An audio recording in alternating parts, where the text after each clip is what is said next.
আমি আপনাদের কাছে একটা বাস্তব একটা ঘটনা এবং বাস্তব একটা কথা বলি। একদিন আমার কাছে একটা লোক এসে বলল, হুজুর আমি অনেক অসুস্থ, এই মুহূর্তে আমি কি করতে পারি? তখন আমি তাকে বললাম, আপনি আল্লাহ তাআলাকে ডাকেন এবং 5 ওয়াক্ত নামাজ পড়েন, ইনশাআল্লাহ আল্লাহ তাআলা আপনার এই লোক থেকে আল্লাহ তাআলা আপনাকে রেহাই দিবে। তখন এই লোকটা মসজিদে এসে নামাজ পড়তে লাগলেন। যখন কয়েকদিন নামাজ পড়লেন, 2-3 সপ্তাহ পড়ার পরে এই লোকটা সম্পূর্ণভাবে সুস্থ হয়ে গেলেন।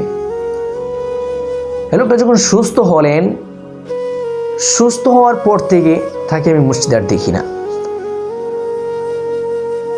একজন লোক যখন অসুস্থ হয়ে পড়ে তখন সে মসজিদের মধ্যে আসে আল্লাহ তাআলাকে ডাকার জন্য, আল্লাহ তাআলাকে বলার জন্য যে আল্লাহ আমাকে আপনি তো এত বড় লোক দিয়েছেন, এটা থেকে আমি কিভাবে মুক্তি পাই। কিন্তু আমার আল্লাহ তাআলা বললেন, বান্দা যখন তোমার বানোর সময় যাচ্ছে, তুমি লক্ষ লক্ষ টাকা কামাচ্ছ, তোমার জীবনে কোনো সমস্যা নেই, তখন তুমি আমাকে ডাকো না।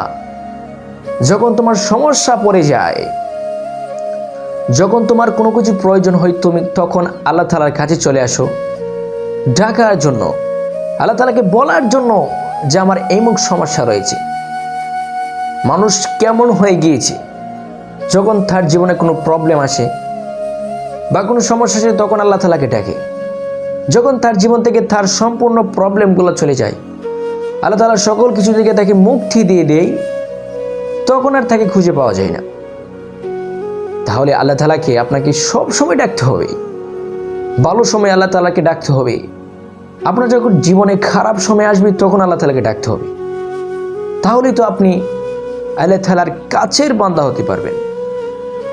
আর যদি আপনি আপনার জীবনে যখন প্রবলেম আসবে তখন আল্লাহ তাআলাকে ডাকেন, আল্লাহ তাআলাকে বলেন যে আমার এমন সমস্যা, আর যখন আপনার জীবন থেকে আপনার প্রবলেমগুলো চলে যায় তখন যদি বলেন আল্লাহ তাআলাকে আর ডাকা লাগবে না, তাহলে এই নামাজ, এই আমল, এই আল্লাহ তাআলার ভালোবাসা আপনার জীবনে কখনো কাজে আসবে না। এইগুলো আপনাকে কখনো জান্নাতের মধ্যে নেবে না। এইগুলো আপনাকে, এই আমল আপনাকে জাহান্নামের দিকে নিয়ে যাবে। তাহলে আল্লাহ তাআলাকে ভালো সময় ডাকতে হবে এবং খারাপ সময় ডাকতে হবে। অলওয়েজ আল্লাহ তাআলার কাছে থাকতে হবে। তাহলে আপনি দুনিয়ার মধ্যে ভালো থাকতে পারবেন এবং আখিরাতের মধ্যে ভালো থাকতে পারবেন।